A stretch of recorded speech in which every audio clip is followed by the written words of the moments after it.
Salut à tous, alors il y a quelques temps, j'avais présenté Harakiri Blade of Honor qui était en Kickstarter. Le Kickstarter a bien marché et il a été livré. Alors certes avec un petit peu de retard, mais en tout cas, il est là et j'ai reçu exactement ce que vous allez peut-être recevoir ou ce que vous êtes en train de recevoir. En tout cas, si c'est un jeu qui vous intéresse, eh bien il relance un Kickstarter pour réimprimer ces boîtes-là, parce que ce jeu-là, vous n'allez pas le retrouver en commerce, vous allez le trouver que sur la plateforme Kickstarter. Donc je vous mettrai le lien, ou si le lien n'est pas encore à jour, parce que là je crois que le lien n'est pas encore lancé, mais en tout cas moi je vous fais la vidéo maintenant, et puis si vous recherchez un petit peu Harakiri Blade of Honor, vous allez forcément retrouver assez facilement. Donc on va faire une vidéo d'unboxing dans le plus pur style, on ouvre les boîtes, on regarde ce qu'il y a à l'intérieur. Si vous cherchez une vidéo qui présente le jeu avec les différentes mécaniques, eh bien je vous mets le lien vers la vidéo que j'ai déjà réalisée, étant donné que c'était le jeu en version prototype. Il y a juste eu quelques petits changements de règles, et puis surtout on va regarder le matériel réel, parce que le jeu n'a pas changé, si ce n'est justement avec le matériel.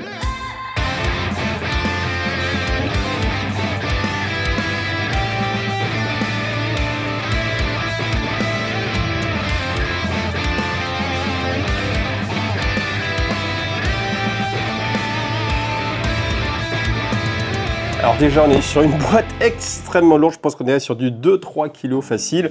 Vous reconnaissez l'artwork qui était celui de la précédente version. Je vais vous montrer quand même le dos que je trouve particulièrement joli. Alors évidemment comme c'est une boîte, et ça c'est le gros avantage, qui n'a pas de destination, qui n'est pas voué à être en magasin, on n'a pas besoin de marquer derrière ce qu'il y a à l'intérieur, on n'a pas besoin de faire de description, donc on peut se permettre de faire un full artwork. Et ça je pense que cette boîte elle est vraiment très jolie. J'adore aussi celle avec le coucher de lune, enfin le clair de lune plutôt, qui est vraiment très sympa. La boîte est super lourde. Alors, pour ceux qui se posent la question, ce jeu n'existe à l'heure actuelle qu'en anglais et en espagnol, étant donné que la boîte qui l'a fait, Synergy Games, s'est créée exprès pour ce jeu. C'est leur premier jeu et ils sont espagnols, Fernando Gamero et Joel Torres.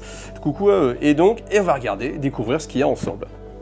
Alors je découvre en même temps que vous parce que le but c'est vraiment l'unboxing dans la plus grande tradition des unboxings où on découvre ce qu'il y a à l'intérieur. Donc on a en fait tout le système de boîtage.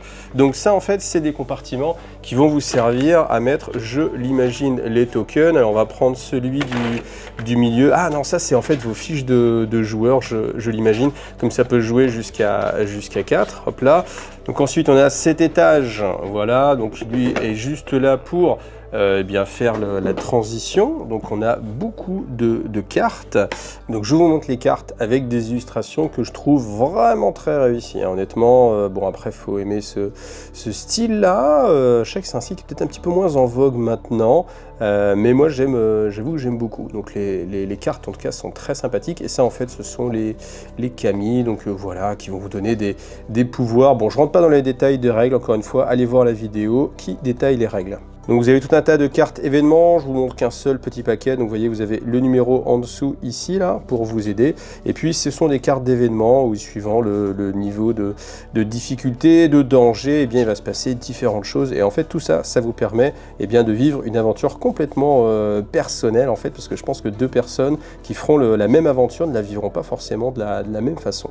Alors je ne vais pas avoir le nom exact à chaque fois des cartes, mais en tout cas voilà, je vais vous montrer encore une fois la qualité de réalisation. Même ceux qui se posent la question sur la qualité des cartes, c'est top, hein. On est sur du très très beau matos. On va voir après, il y a beaucoup de figurines, donc c'est vraiment, si vous aimez le beau matos, je pense que vous allez être vraiment gâtés. Il y a des pièces en métal aussi que je vais vous montrer, rien que ça vaut vraiment son pesant de cacahuètes, et puis ça valait bien l'attente hein, pour avoir ce jeu, parce que c'est vrai qu'il a mis un petit peu de temps à arriver, mais vous avez vu, les illustrations sont quand même vraiment extrêmement sympas. Vous voyez ces cartes d'objets, hein, le dos, l'illustration, c'est vraiment typique. Donc ça fait plaisir, on s'y croirait. Et puis là, bah voilà, vous avez tout un tas d'objets hein, qui vont vous aider dans votre quête au fur et à mesure. Donc voilà, vous avez des armes, des équipements. À chaque fois, ça va coûter des sous-sous pour les acheter. Et puis ça va avoir un effet forcément en termes de jeu. Voilà, il y en a beaucoup. Voilà, on n'en fera pas le tour, hein. Il y en a vraiment énormément. Bon, donc une fois qu'on enlève cet étage bien rempli de cartes, on va arriver sur une couche de plateaux. Donc on va regarder les plateaux aussi qui sont très jolis. Donc bien sûr, c'est à dépuncher. Les plateaux sont bien entendu recto verso, hein. Ça aurait été dommage que ça ne soit pas le cas. Donc voilà, vous avez des tuiles. Je vous rappelle que dans ce jeu-là, vous avez deux modes de jeu, ce que je trouve vraiment très malin, moi ce qui m'avait séduit. C'est-à-dire que vous avez un mode un peu exploration, jeu de plateau, dans laquelle vous allez faire des missions de ville en ville. Et puis à un moment donné, ça passe en mode un peu boss, auquel cas vous avez les figurines qui vont être utilisées avec du combat, où vous allez vous déplacer case par case. Et voilà, c'est vraiment assez différent. Donc si vous avez, dépendamment de la version que vous avez, des pièces métalliques, ça vous ne l'utiliserez pas. Par contre, évidemment, si vous n'avez pas acheté les pièces métalliques, vous n'avez pas fait ce pledge là, j'aime beaucoup vraiment les illustrations, vous avez vu ce look, c'est vraiment superbe, et bien vous utiliserez celles qui sont en carton juste ici. Mais vous voyez par exemple ici, là vous avez en fait des équipements, des armes, et ça c'est une aire de boss où vous pouvez déclencher des effets, etc. Moi ça m'avait vraiment fait penser à Zelda, c'est-à-dire que vous avez une partie exploration, et puis de temps en temps vous avez des combats contre les boss, et il y a une sorte de pattern en fait sur les boss, c'est-à-dire une façon de les vaincre. On n'est pas juste sur j'ai un gros équipement, je tape. Il y a aussi une séquence à faire. Donc là au passage on voit quelques fiches de personnages, qui ont chacune leur propre illustration bien évidemment, avec leurs compétences. Derrière vous avez la figurine, des fois que vous vouliez les identifier. Et voilà les trois derniers, avec si vous êtes fan de Tenshin Han, vous savez quel personnage choisir. Je sais pas si ça existe, des gens fans de Tenshin Han. Ensuite, bien sûr, des livres de règles. Donc, le livre de règles pour la phase d'exploration et le fascicule rapide des règles pour la phase d'aventure et adventure phase rollbook. Voilà. Donc, c'est ce que je vous expliquais, c'est qu'il y a vraiment deux modes de jeu. Ensuite, on a cette carte. Donc, cette carte, c'est pour... Alors, je pense que le mode aventure, c'est le mode sur la grande carte où vous explorez le monde. Et le mode exploration... Alors, je sais pas, en fait, je sais pas. Je ne me rappelle plus lequel porte quel nom, on va juste regarder derrière comme ça. Ça ne m'aide pas du tout. Et donc ça c'est l'exploration. Vous êtes sur des cartes avec des cases dans lesquelles vous allez vraiment vous déplacer de case en case et faire des combats vraiment en mode je me déplace avec des cases, je fais des attaques. Ah oui, il y a cette file d'activation parce qu'on active un petit peu les personnages au fur et à mesure, ce qu'on peut appeler une rivière, hein, si vous connaissez ce terme issu des jeux de société. Voilà, et puis voilà, je passe un peu vite encore une fois, mais au moins vous avez tout vu. Ah si quand même, hein, je vous détaille le plateau parce qu'il était, ma foi, fort sympathique, fort joli. Hop là. Donc voilà, vous avez les différentes villes. Et de l'autre côté, vous me direz, de l'autre côté, on va regarder. Hop, vous avez un grand plateau déjà fait. Voilà, c'est pas plus bête que ça. Alors après, l'avantage, bien évidemment, c'est que si vous faites du jeu de rôle, eh bien, vous avez une carte tout indiquée. Si vous jouez à un jeu, un JDR, ambiance médiévale japonaise, il y en a plein, hein, donc voilà, vous avez bien une carte de plus pour pouvoir jouer avec vos figurines et inventer vos propres scénarios. Et quand je pense que c'est que la première boîte sur les 4. Donc là, on a des tokens, voilà. Oh ouais, alors ça c'est le truc qui fait le poids du bouquin. Là, on a deux magnifiques carnets à spirale, on va les ouvrir. Ah, franchement, ils ne se payent pas votre tête parce que là, on a vraiment un superbe matériel. Donc voilà, en tout cas, les illustrations sont top. Et puis ça, c'est vraiment, je pense encore une fois, le type de projet qui nécessite de passer par Kickstarter. Il y a tellement de production, tellement de choses que forcément, on peut pas le faire en magasin. Le budget serait trop élevé. En tout cas, voilà, là, vous avez toute la phase narrative. Alors évidemment, attention, ça spoil un petit peu, mais c'est ce qui va vous permettre de vivre l'aventure. Vous avez deux actes, enfin on regarde comme ça un petit peu la mise en page, franchement top, les illustrations top, on voit qu'il y a des petits choix par ici. Alors je sais pas pour combien d'heures de jeu c'est annoncé, mais à mon avis, je sais pas, vous avez vraiment énormément de choses à faire. Là je suis à 125 pages, il y en a combien ? Je sais pas, il y en a moins 150, enfin vous avez vu, c'est vraiment très joli, les différentes choses, conséquences de ce que vous faites. Bon, bien sûr, on lit pas, au cas où, on sait jamais, hein, au cas où je fasse cette campagne, on sait jamais. Donc, si, là, comme ça, maintenant, je suis pas sûr, mais enfin, il y a tellement de jeux à jouer que je ne sais pas, mais en tout cas, lui, il est vraiment très sympa. Je pense qu'il mérite d'être fait. Après voilà, c'est comme d'habitude, il y a tellement de jeux qu'il faut toujours faire des choix, mais en tout cas le design... Alors ouais, je m'arrête sur celle-ci parce que c'est étonnant d'avoir un design un peu comme ça, un peu manga, alors que tout le reste est beaucoup plus sobre en tout cas. Donc voilà, Hop, on continue. Donc le placement des personnages. Peut-être que là, attention, hein, si vous allez jouer, peut-être que si vous voyez les images, vous allez être spoilé sur des choses. Donc faites bien attention. Voilà, hop, the end. Et voilà, on s'arrête là. Alors quand il n'y en a plus, il y en a encore. Alors qu'est-ce qu'on va avoir? On va avoir des fascicules, ça c'est sans doute les fascicules pour les joueurs. Il n'y a vraiment pas à dire, hein. Graphiquement ils ont fait un travail vraiment magnifique, hein. De toute façon vous le voyez, puis on va regarder hop, un petit fascicule, voir un petit peu. Donc ça explique eh bien, les origines d'Hattori, ça c'est le nom du personnage. Voilà. Alors on voit quand même qu'il y a quelques illustrations qui ont été reprises, mais en même temps avec 300 pages. Ça peut être un peu compliqué de faire 300 illustrations un peu différentes. Et donc là, c'est sa propre histoire. Vous voyez, on voit des numéros. Donc je pense qu'en fonction de ce que vous allez vivre, bah, voilà, vous allez avoir cette aventure-là pour lui. Et puis la même chose pour les 4 héros. Donc ça, tout simplement, ce sont des petites pochettes dans lesquelles vous venez glisser des cartes et en fait, au fur et à mesure, vous la relevez et puis vous résolvez ce qu'il y a sur les cartes au fur et à mesure avant de continuer à les résoudre. Voilà, donc vous avez quelques petites pochettes, une petite dizaine de pochettes. Donc voilà les fiches des adversaires, donc en mode normal et en mode énervé, voilà, avec à chaque fois le type d'action qu'ils peuvent réaliser, et ça correspond un peu à l'intelligence artificielle du jeu qui va définir eh bien, les mouvements, les actions des personnages ennemis en fait.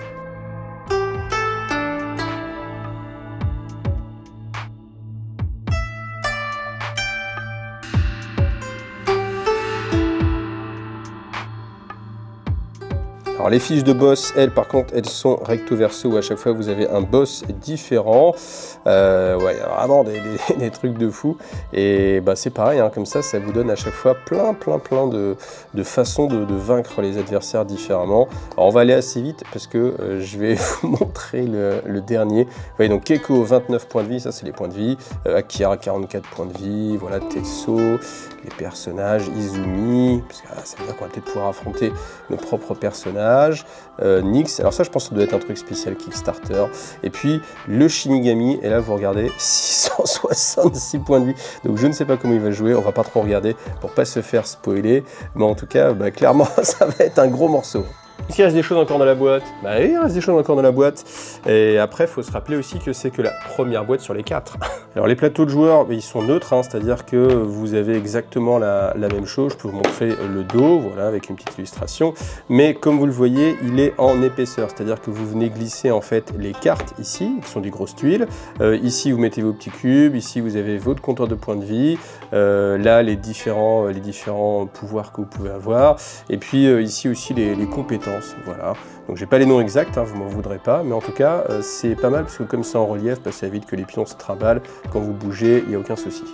Bon, c'est cette boîte là que je trouve vraiment magnifique, hein. Regardez cette illustration, je trouve que ça pète, c'est vraiment, moi je pourrais avoir envie de l'avoir en fond d'écran, puis regardez sur les côtés, hein, c'est vraiment très joli, quand vous les rangez dans votre bibliothèque, et ben, c'est bien d'avoir un travail comme ça qui a été fait sur les différentes parties de la boîte, mais bien sûr ce qui vous intéresse c'est l'intérieur de la boîte.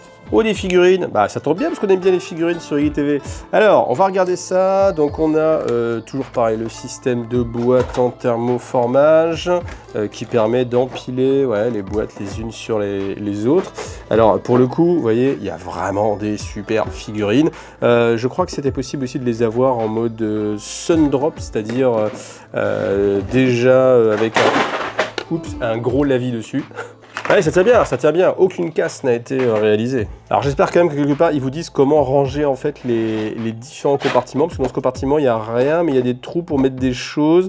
Donc j'avoue que je suis un petit peu perdu, mais en fait, après, c'est le plaisir aussi hein, quand vous aurez votre Kickstarter et d'avoir tous vos jouets à déballer les uns avec les autres, c'est un peu comme un Kinder Surprise, donc c'est assez cool. Allez, je vous montre quelques figurines.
Tortue ninja, tortue ninja, tortue ninja, tortue ninja.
Ensuite, ça, c'est une extension qui s'appelle Rise of the God.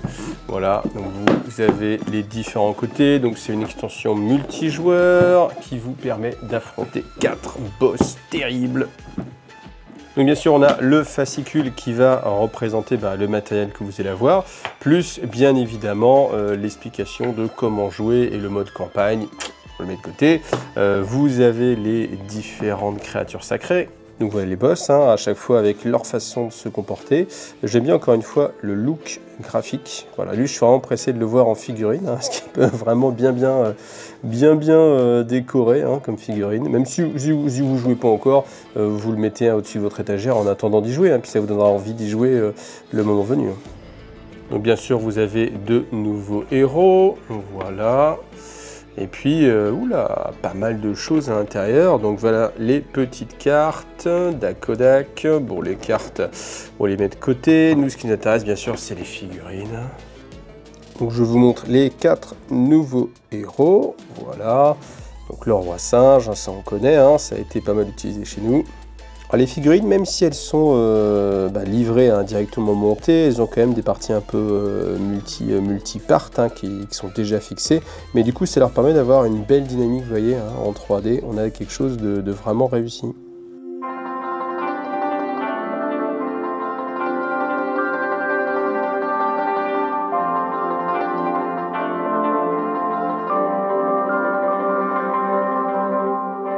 Nuage magique! Et voilà, ça vous voyez, on connaît bien.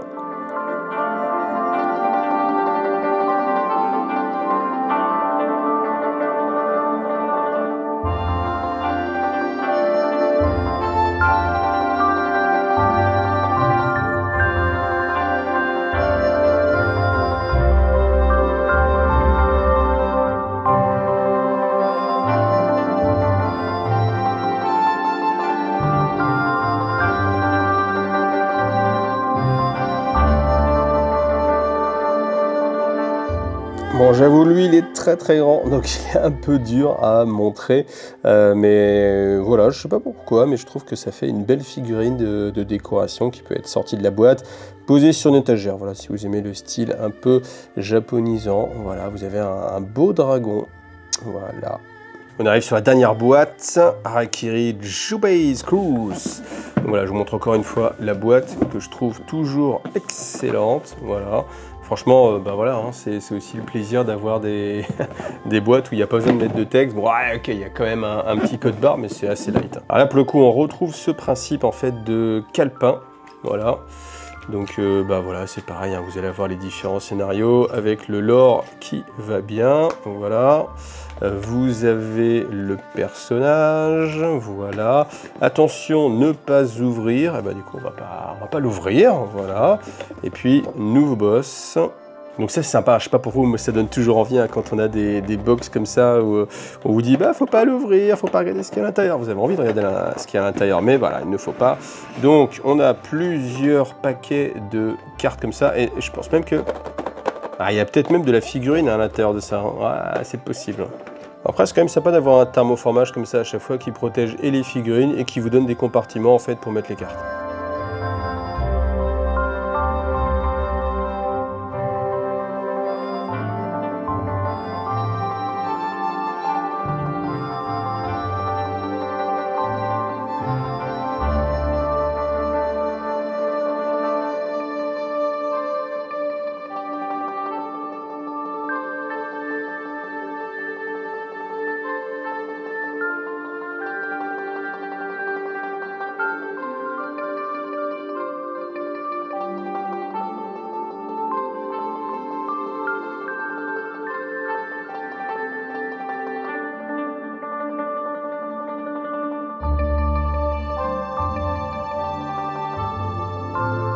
Puis la dernière petite chose dont je vous parlais tout à l'heure, ce sont les pièces métalliques. Donc vous avez un petit sachet comme ça avec les pièces métalliques. Alors je sais qu'il existe aussi le plateau de jeu en version néoprène, tapis néoprène, et puis d'autres accessoires, une piste AD, ce genre de choses. Allez, écoutez ce bruit.